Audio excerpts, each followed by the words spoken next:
ప్రభునందు నా అత్యంత ప్రియమైన సోదరి సోదరులారా, భారతదేశంలో ప్రపంచ దేశంలో వారందరికీ యేసుక్రీస్తు వారి నామంలో శుభవందనములు తెలియజేస్తూ ఉంటున్నాను. మరలా కొంతకాలం తర్వాత సోషల్ మీడియా ద్వారా మీ ముందుకు రావడానికి కృప చూపిన దేవదేవునికి నా హృదయపూర్వకమైన కృతజ్ఞతలు తెలియజేస్తూ ఉంటున్నాను. ఈ వీడియో ద్వారా మీ ముందుకు రావడానికి ఒక బలమైన కారణం ఉంది.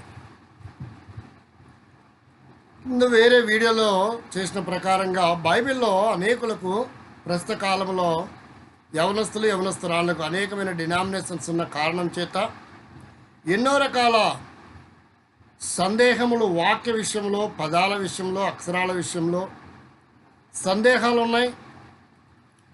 వాటిని సమగ్రవంతంగా నివృత్తి చేసుకోవాలన్నటువంటి ఆలోచన కూడా కలిగి ఉన్నారు. కొంతమంది వేరే వారిని అడిగితే చిన్న చూపు చూస్తారేమో, నీకు తెలియదు అంటారేమో అని కొంతమంది సేవకులు, నాయకులు, పెద్దలు కూడా ఉన్నారు. నేను ఒక ముగ్గురిని ఎరుగుదును, సహవాస అధ్యక్షులు కూడా ఉన్నారు ఆ లిస్టులో.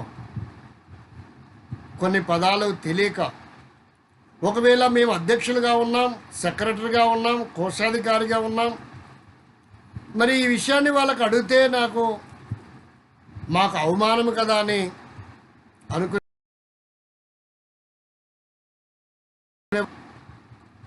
వేరే వాళ్ళు అడిగినా, ఇప్పుడు ఆ విషయాలు ఎందుకండి, రక్షణ మారు మనసు పొందితే చాలు, ప్రార్థన చేసుకోకపోతే దేవుడే బయలుపరుస్తారు అనేవారు కూడా లేకపోలేదు. మరి ఆ సందర్భం ఏంటి అంటే 119వ కీర్తనలో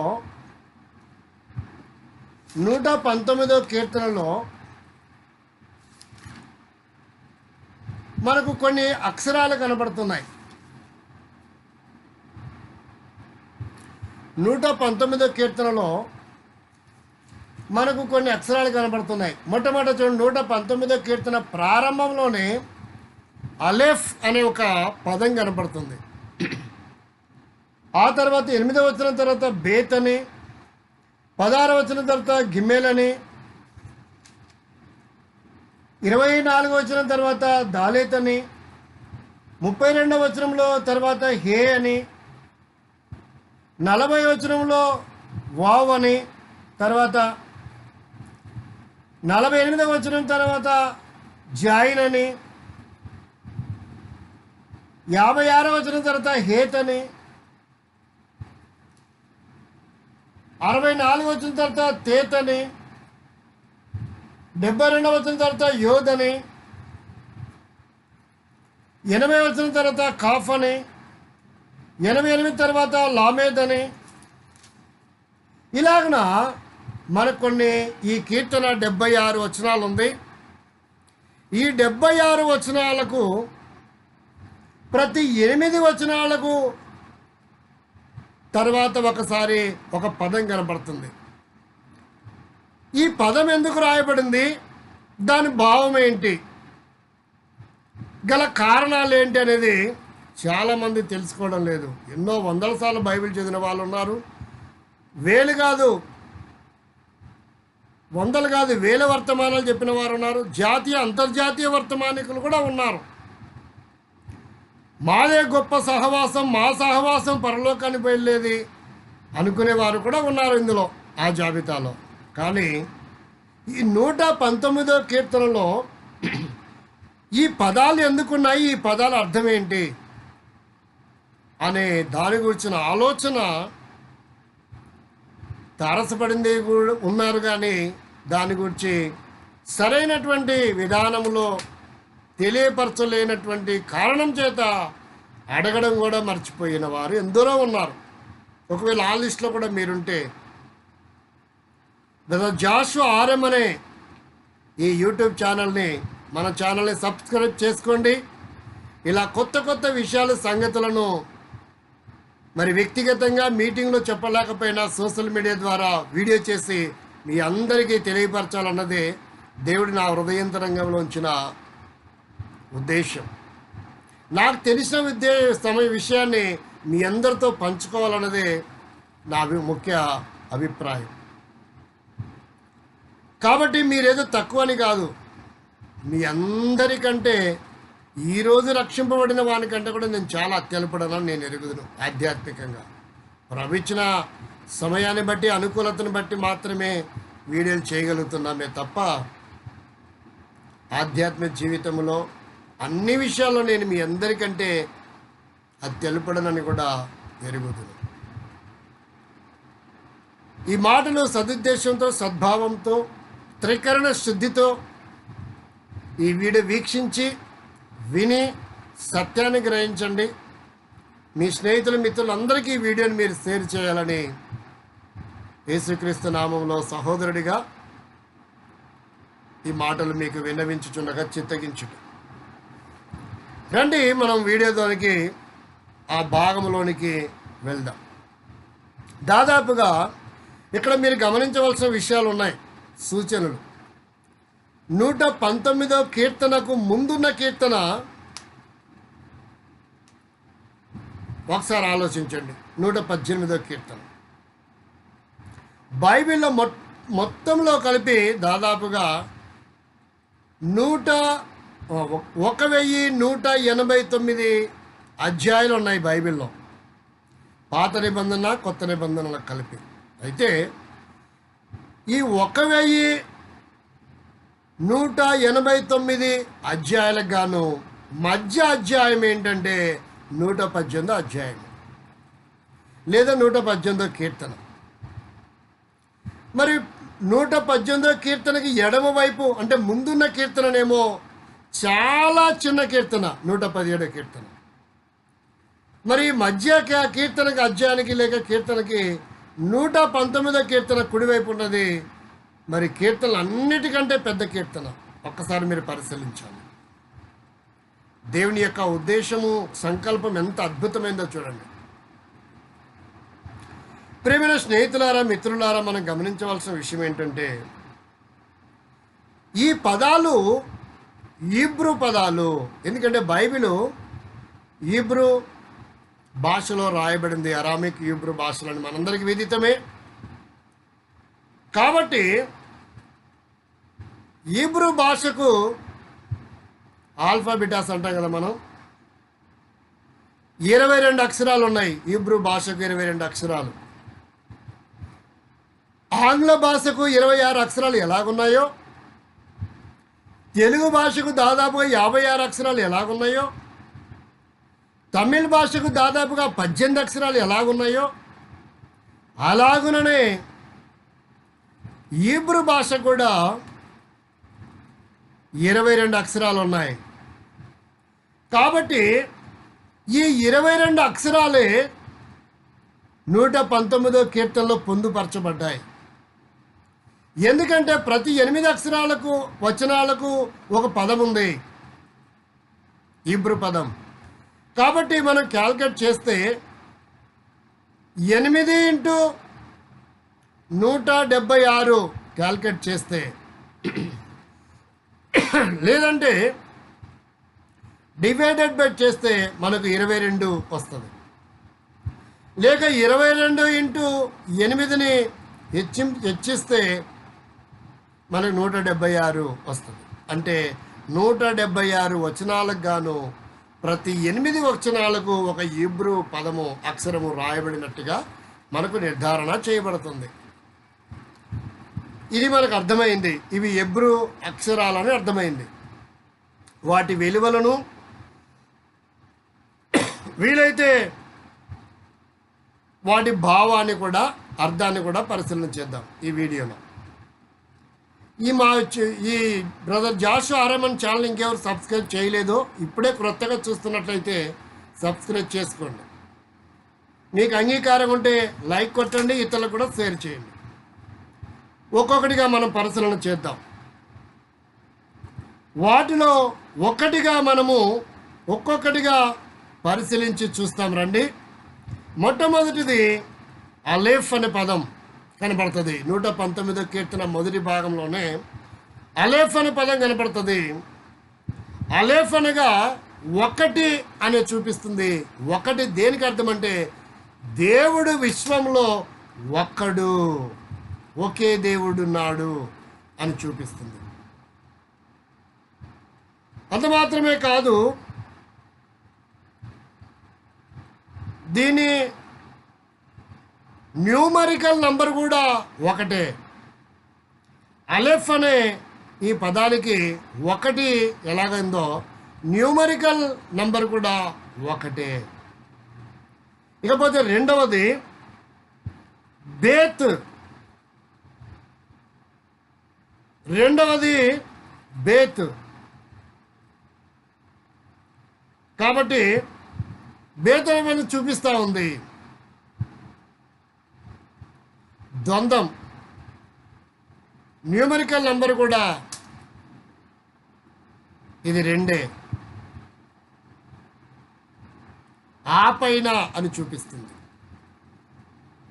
రెండు అంటే మనకు రెండు మార్గాలు ఉన్నాయని చూపిస్తుంది, రెండు ప్రాంతాలు ఉన్నాయని చూపిస్తుంది. ఒకటి నరకం, ఒకటి పరలోకం.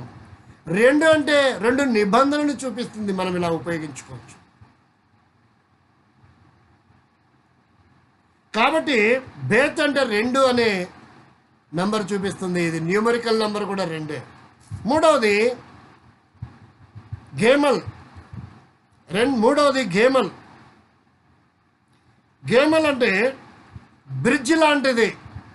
ఒక ప్రాంతానికి మరొక ప్రాంతానికి మనం వెళ్ళడానికి బ్రిడ్జ్ లాంటిదే గీమల్. కాబట్టి భూలోకంలో జీవిస్తున్న ఈ జీవి పరలోకానికి తీసుకుని వెళ్ళగలిగే బ్రిడ్జ్ ఏంటంటే యేసు నామము. ఆయన మధ్యవర్తి, ఆయన రక్షకుడిగా వచ్చాడు. ఆ నామములోనే మనము రక్షణ పొందవాలి. ఆ నామములోనే మనం పరలోకానికి వెళ్ళాలి. మూడోది గీమెల్. న్యూమరికల్ నంబర్ కూడా 3నే చూపిస్తుంది.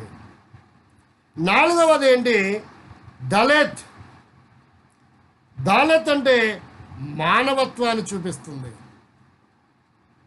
దేవుడే మానవ స్వరూపంతో భూలోకానికి వచ్చాడు.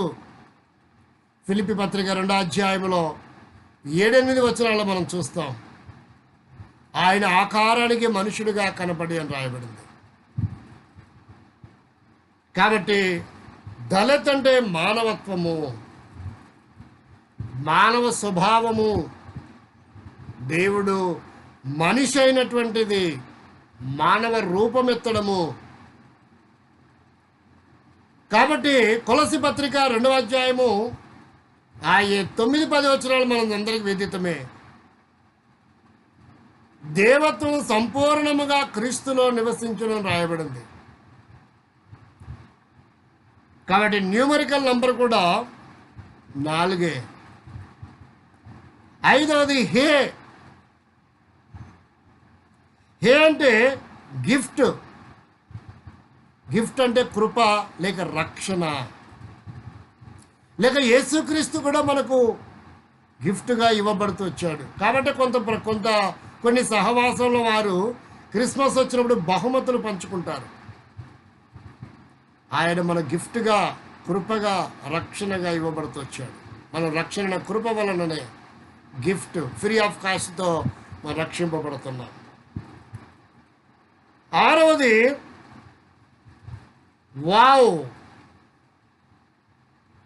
6వ పదం వావ్. కనెక్షన్ దేవునికి మానవునికి చూపిస్తూ ఉంది. వావ్ అనే ఈ 6వ పదం ఏంటంటే దేవునికి మానవునికి కనెక్షన్ని కలగజేస్తూ ఉంది. దేవుడు మానవుడు కాబట్టి వావ్ అనే పదము స్నేహం చేయడం, సహవాసం చేయటం, ఏర్పరచుకునడం అనే పదాన్ని చూపిస్తుంది. న్యూమరికల్ నంబర్ కూడా 6. 7వదిగా చూస్తే జాయిన్.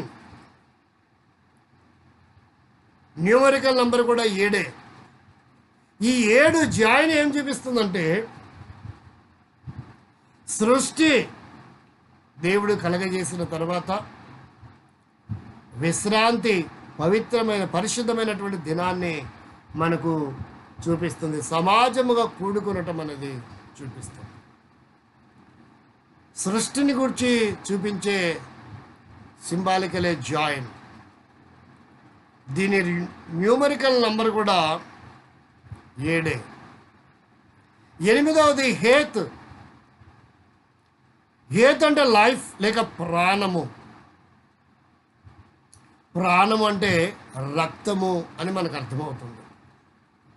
యేసుక్రీస్తు కూడా ఎబ్రీ 2:14 ప్రకారంగా ఆ పిల్లలు రక్త మాంసం గలవారైనందున ఆయన రక్త మాంసము గలవాడాయను. లైఫ్ అంటే రోమా 6:23 ప్రకారంగా పాపం వల్ల వచ్చే జీవితం మరణము, అయితే మన ప్రభువైన యేసుక్రీస్తునందు నిత్య జీవము, life, eternal life. Numerical number కూడా 8. 9వది తేత్. తేత్ అంటే స్త్రీని చూపిస్తుంది. స్త్రీ అంటే నవమాసాలు మోయడం అని, లేక గర్భం అని, లేక ఉత్పత్తి అని, అభివృద్ధి అని తేత్ అనే పదం మనకు చూపిస్తూ ఉంది. న్యూమరికల్ నంబర్ కూడా 9. 10వది ఏద్.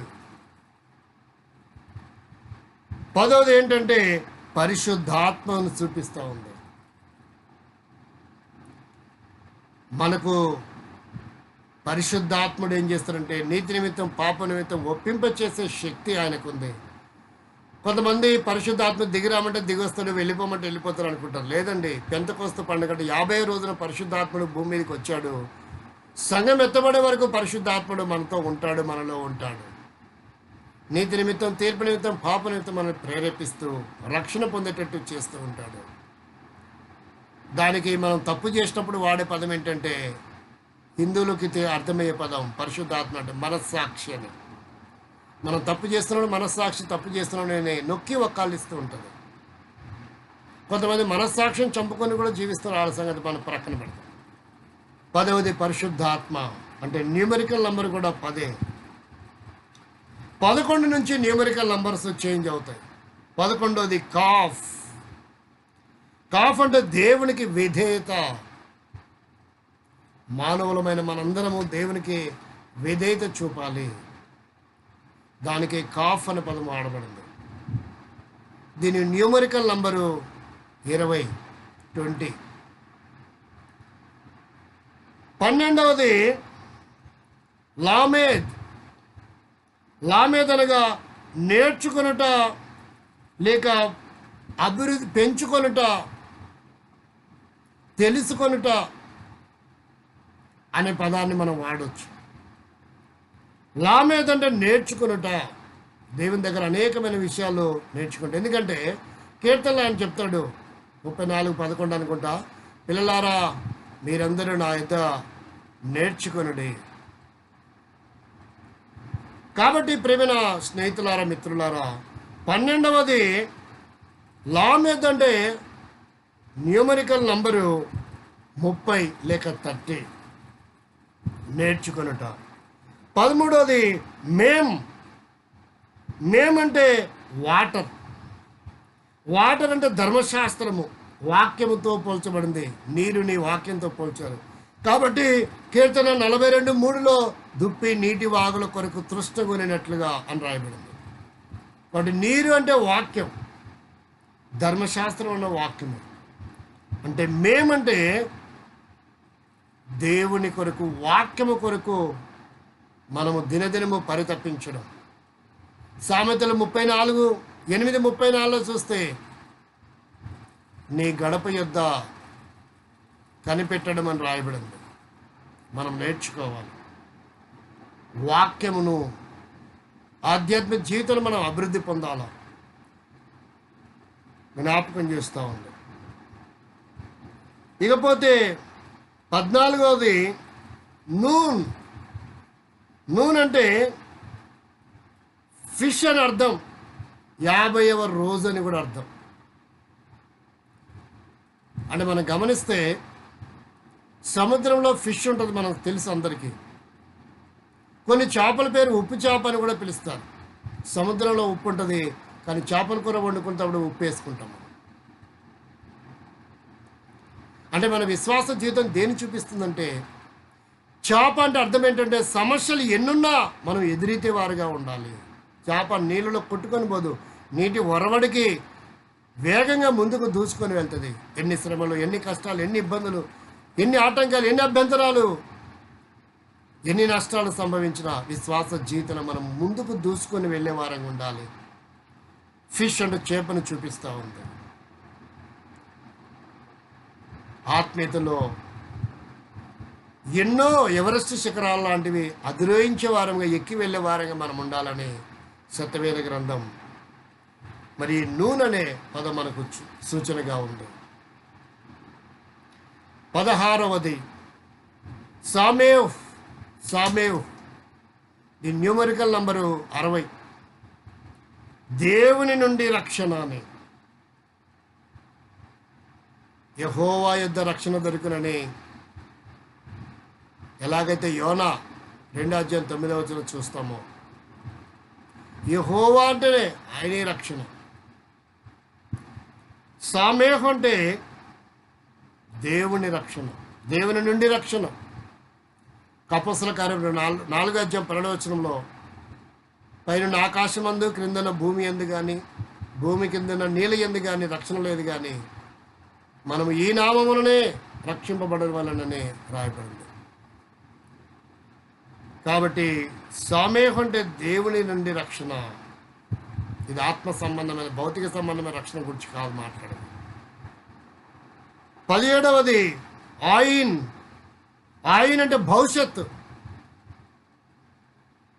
మన ప్రకటన గ్రంథం రాయబడింది కదా, భూత వర్తమాన భవిష్యత్తు జ్ఞానం. కాబట్టి యేసుక్రీస్తు అంటే కాలజ్ఞానం కాదు, శాశ్వత కాలజ్ఞానం అని ఈనాడు అనుకుంటారు హిందువులు. బ్రహ్మం గారు చెప్పిందే కాలజ్ఞానం నెరవేరుతుంది అని. క్రీస్తు శకం 4వ శతాబ్దంలో పుట్టిన ఆయన చెప్పింది నిజం అనుకుంటే ప్రియులారా ఆలోచించండి. ప్రసంగి గ్రంథం 3:11 చూస్తే శాశ్వత కాలజ్ఞానం, కాలజ్ఞానం గొప్పదే, శాశ్వత కాలజ్ఞానం గొప్పదా అంటే భవిష్యత్తు. నీ భవిష్యత్తు ఏదైనా ఆధ్యాత్మికంగా చూసినప్పుడు దేవుని చేతిలో ఉంది. దేవుని మీదనే ఆధారపడాలా. నీ స్వశక్తి మీద, నీ బలము, నీ ధనము, నీ ఆస్తులు, అంతస్తులు, నీ కులము, గోత్రము, నీ సంపాదన, నీ ఉద్యోగం, వ్యాపారం ఏవి కూడా నీకు భవిష్యత్తుని ఇవ్వలేవు. ఒక్కోసారి నీకు నష్టాన్ని కలిగిస్తాయి. ఎంతో గొప్ప గొప్ప వ్యక్తులు, కోట్లకు పడగలెత్తిన వారు, వారి డబ్బు, ఆస్తులు ఏది కూడా వారిని కాపాడలేకపోయింది, భవిష్యత్తు ఇవ్వలేకపోయింది. మరాఠా సామ్రాజ్యాన్ని ఏకచక్రాధిపతి అయిన శివాజీ పరిస్థితి ఏంటి? భవిష్యత్తుని ఇవ్వలేదు. ఇందిరాగాంధీ పరిస్థితి ఏంటి? భవిష్యత్తు లేదు. రాజీవ్ గాంధీ పరిస్థితి ఏంటి? అందుకే సామెతలు 11:4 ఉగ్రత దినమందు ఆస్తి అక్కరకు రాదని రాయబడింది. జాగ్రత్త సుమా. ఆయన అంటే భవిష్యత్తు. నీ భవిష్యత్తు దేవుని దగ్గర నుంచి నువ్వు పొందాలి. ఆయన నీకు ప్రసాదించేవాడిగా ఉన్నాడు. 17వది దీని ఆయన న్యూమరికల్ నంబరు 70. 17వది పే న్యూమరికల్ నంబర్ 80. పే అంటే నోరు. కాబట్టి కీర్తన నీ నోటిని బాగుగా తెరువమని రాడు, నేను దాన్ని నింపుతాను. ఎంతకాలం మోయబడుతుంది నీ నోరు? దేవుని గురించి పాడక, దేవుని ప్రార్థించక, దేవుని మాటలు పలకక, సువార్తితులకు చెప్పక నీ నోరు అంతే. నోరు ప్రకృతి చక్రానికి చిచ్చు పెట్టేదిగా ఉంది. సరైన విధానంలో నీ నోటిని ఉపయోగించాలా. సరైన విధానంలో నోటిని ఉపయోగించకపోతే నీ దేహానికి దెబ్బలు తగులుతాయి, ప్రమాదం వచ్చే పరిస్థితి ఉందని ప్రసంగి గ్రంథంలో రాయబడింది. పే అంటే నోరు, దేవుని కొరకు ఉపయోగించాలి. పోతే 19వది సాదే, ది న్యూమరికల్ నంబర్ 90. దేవుని ప్రత్యేకత మానవుల విలువ, మనము విలువ కలిగి జీవించాలని చూపిస్తూ ఉంది. దేవుని యొక్క ప్రత్యక్షత మానవులమైన మనందరం విశ్వాసులు మనందరం నైతిక విలువల్ని కలిగి జీవించాలా, వాటిని కోల్పోకూడదని సూచించేది సాధే అనే పదం. ఇకపోతే 20వ కోఫ్, తల వంటిది, న్యూమరికల్ నంబర్ 100. కోఫ్ అంటే తల వంటిది. తల అంటే అధికారాన్ని చూపిస్తుంది, కిరీటాన్ని చూపిస్తుంది, అందాన్ని చూపిస్తుంది, సౌందర్యాన్ని చూపిస్తుంది, హోదాను చూపిస్తుంది. నా ముఖం చూసి వారిని విడిచిపెట్టండి అంటారు. కోఫ్ తల వంటిది. తల అంటే ఉన్నతమైనటువంటిది అని కూడా మనం ఆలోచించవచ్చు. అందుకనే దేవుడు అంటున్నాడు ద్వితీయోపదేశ కాండంలో 28వ అధ్యాయంలో, నేను మిమ్మల్ని తలగా చేస్తాను కానీ తోకగా నియమించడం లేదని. కాబట్టి నువ్వు తలగానే జీవించాలని దేవుడు కోరుతున్నాడు. ఇది 19వది కోఫ్. 20వది రేష్. 20 రేష్ అంటే గ్రేట్. దీని న్యూమరికల్ నంబరు 200. గ్రేట్, హైయెస్ట్, ఉన్నతమైన. అందుకని 128వ కీర్తనలో ద్వితీయోపదేశ కాండం 28వ అధ్యాయం 1వ వచనంలో, నా మాటలు విని వాటి ప్రకారంగా జీవిస్తే భూలోకంలో మనుషులందరికంటే, జనులందరికంటే నేను నిన్ను హెచ్చిస్తానంటాడు. కాబట్టి ఆయన ఒకరిని హెచ్చిస్తాడు, ఒకరిని తగ్గిస్తాడు. రేష్ అంటే గ్రేట్, ఉన్నతమైన. 21వది చూస్తే షీన్. దీని న్యూమరికల్ నంబరు 300 సంఖ్య. షీన్ అంటే అగ్నికి గుర్తు. అందుకని ఏమని చెప్తుందంటే, అగ్నిని మనం ఇలా కూడా వాడవచ్చు. దేవుడు దహించే అగ్ని, రోషము గల దేవుడు, జీవము గల దేవుని చేతుల పట్ల భయంకరం. ఇంకా మనం గమనిస్తే లేవియా కాండంలో చూస్తే, బలిపీఠం మీద నిత్యం అగ్ని మండుచుండవలేను. విశ్వాస జీవితం చల్లారిపోకూడదు. కొరివిలో నుండి తీసిన నిప్పులాగా ఉండాలి మనం ఎప్పుడు కూడా. అగ్ని వలె మన విశ్వాస జీవితం ప్రకాశించేదిగా ఉండాలి, ప్రజ్వలించేదిగా ఉండాలి. ఆరిపోయి బూడిదలాగా మన విశ్వాస జీవితం ఉండకూడదు. 22వది చివరిది తౌ. దీని న్యూమరికల్ నంబరు 400. తౌ అంటే 9 అండ్ సీత్. 9 అండ్ సీత్ అని. కాబట్టి ప్రియమైన వారలారా, ఈ 119వ కీర్తనలో ప్రతి 8 వచనాలకు ఒక పదముకి ఉన్న అర్థము, ఈ 22 పదాలు హెబ్రీ అక్షరాలు. ఒక్కొక్క అక్షరానికి ఒక్కొక్క పదం, ఒక్కొక్క పదానికి ఒక్కొక్క అర్థం చూస్తూ వచ్చాం. నీ జీవితం ఒక అర్థము, ఒక పరమార్థం కలిగి ఉండాలంటే నీకు రక్షణ మారు మనసు ఉండాలి. భౌతిక సంబంధంగా ఎన్ని గ్రంథాల పరిజ్ఞానం ఉన్నా, ఎంత పండితుడివైనా, ఎంత రచయితవైనా, ఎంత సైంటిస్టువైనా, ఎంత శాస్త్రవేత్తవైనా, ఎంత వక్తవైనా, ఎంత మాటకారివైనా, ఎంత వివేకివైనా,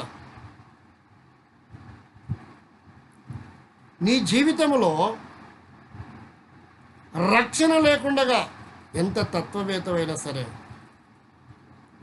రక్షణ మారు మనసు లేకుండా నువ్వు జీవిస్తే, దేవుడు నీకు ఇచ్చినటువంటి దేహము, దేవుడు నీకు ఇచ్చినటువంటి జ్ఞానము, దేవుడు నీ కొరకు ఏర్పరిచినటువంటి సంకల్పం, పరలోకం నిరర్థకమైపోతుంది.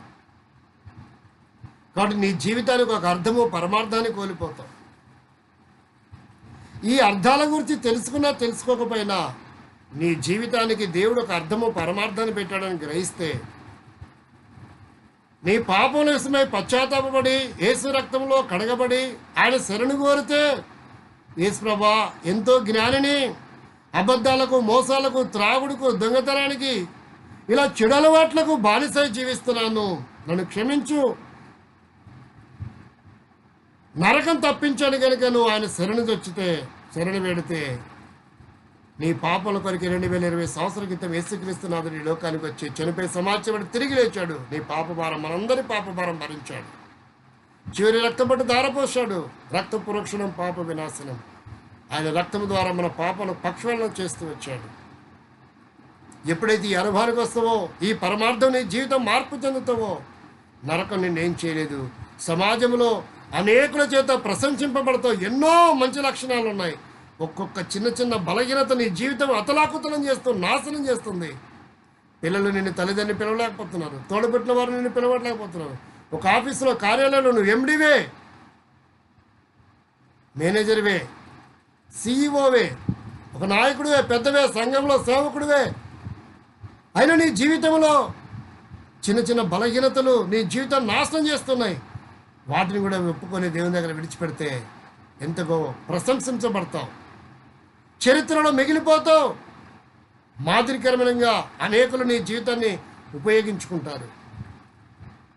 దేవుడు నీ జీవితాన్ని బట్టి ఆనందిస్తాడు, సంతోషిస్తాడు. కేరింతలు పరలోకమంతా నువ్వు రక్షింపడతాయి, మార్పు చెందితే నిత్య నరకం తప్పించుకొని యుగయుగులు పరలోక రాజ్యంలో ఉండబోతున్నావు. అదే నీ జీవితానికి ఒక అర్థం, పరమార్థం.